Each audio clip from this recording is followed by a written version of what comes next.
So, I want to talk about a little bit about, some stuff that has been on my mind. Originally, I was going to talk about, my struggle finding a job, but I might save that for another video. But right now, I want to talk about something a little more, I don't know, I think that relates more to, people on a grander scale, which is the commodification of art and how mass consumption has turned has demoralized the artist from pursuing their passions because they don't feel like they're getting enough profit margins. So you go back I don't know 50 to 100 years ago, the traditional way for an artist to make money was through patrons. You would get paid by a rich asshole or something, and they would make money. You would make money, but they would still allow you. They would want you to put your own individuality into the piece, because why would you be paying for an artist's work if you don't want them to have their own individual, their own vision on the page? But now, the way to make art, you have to work for a big company, and you can't make money independently. Very little money is in the independent art scene. And it's kind of I don't know, it kind of sucks because I feel like art should always be made for no other reason than for your own, your own, personal, emotional reasons. Because, I don't know, art just is very personal to the individual, and I think that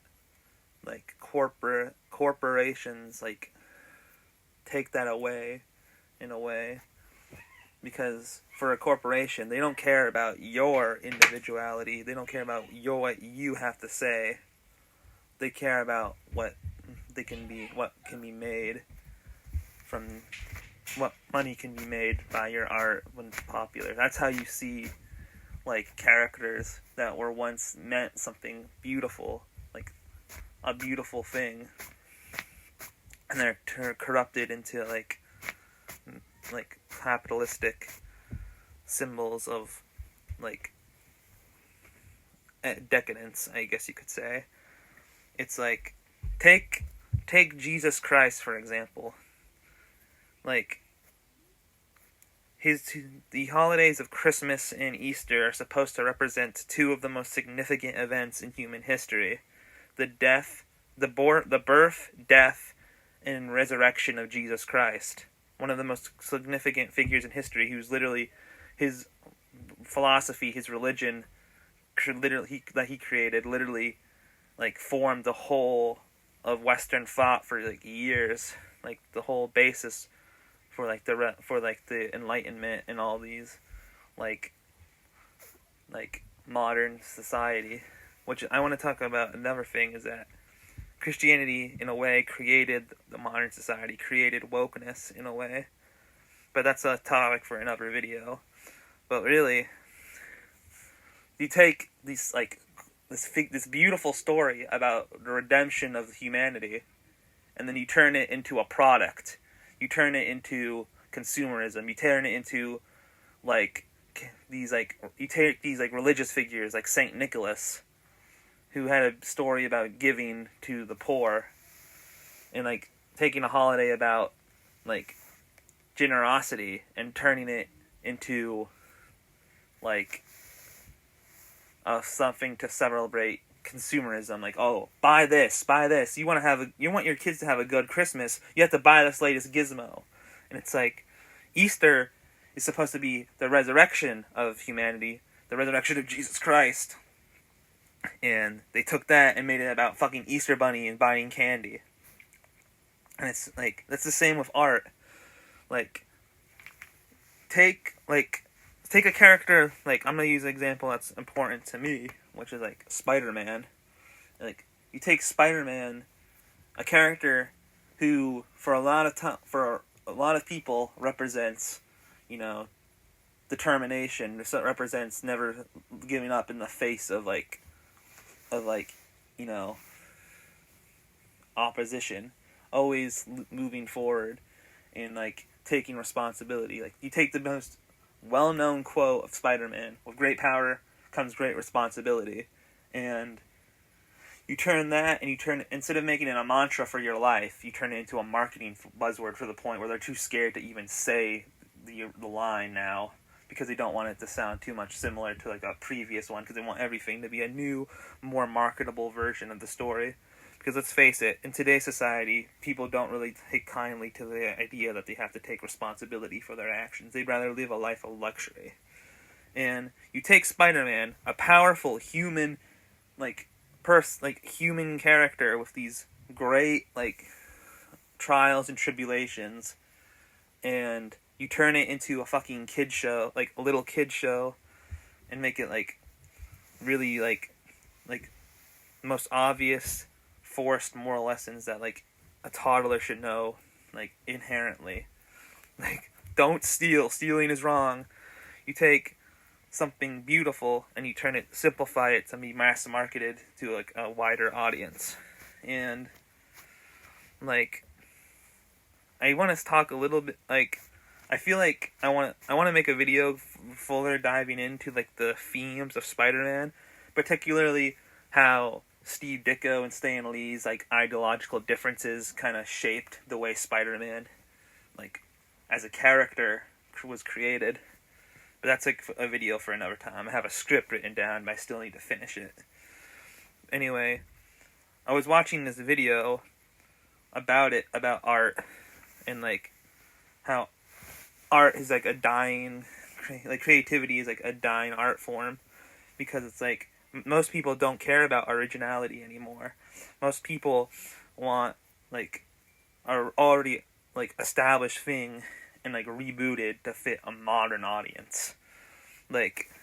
How many as much as people shit on reboots, the live action Disney reboots, they still make a lot of money because they are a profitable IP that people see, and they're like, "Oh, yeah, I like The Lion King. I'll watch this new live action Lion King," even though it's they take all literally suck the soul out of the fucking art.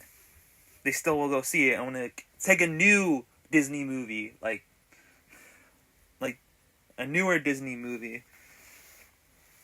fucking, I don't know, that one Oddworld or whatever, that was an original property, and nobody went to see it because no one knows what it is. And it's people like to blame wokeness and stuff for why Disney's failing now, but it's there's something much, much deeper than just wokeness. It's not just that it's wokeness, it's that it's fake. All their talks about representation is fake. Oh, we care about the trans black struggle or whatever. And then it's oh no, let's cut the episode all entirely because we don't want to actually, piss off conservatives now that the conservatives have regained cultural hegemony. So it's it's actually a corporate greed. That's the problem. People don't have a problem with wokeness in itself, or they have a problem with corporate wokeness because it's fake. It's not real. That's why people have a problem with the commercialization of art, because it's no. And when you see a black character in a movie, you're not thinking, "Oh, this is woke." You're thinking, "Oh, I like this character because he's an actual character." Take Blade, for example. People don't didn't like Blade just because he was a black guy. People liked Blade because he was an interesting character. And this goes into another discussion on diversity in media. I've made a video on an old channel, but I think I really think that culture in general has been turned into a product, and that's why I kind of how the internet at one point was the counter to the corporatization of mainstream media. Or you took a character like Garfield and you can warp it into surreal horror,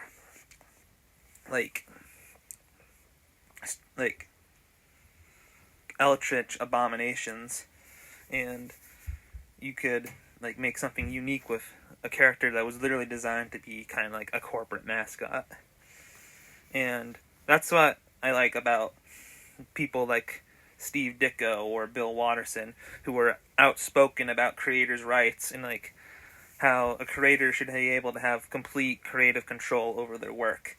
Because Bill Watterson, he could have made billions of dollars on like his art, but he later chose to keep the integrity of his work because he didn't want Calvin and Hobbes to be mass merchandisable because he thought it would compromise the image and like the sincerity of the comic and what it means to people.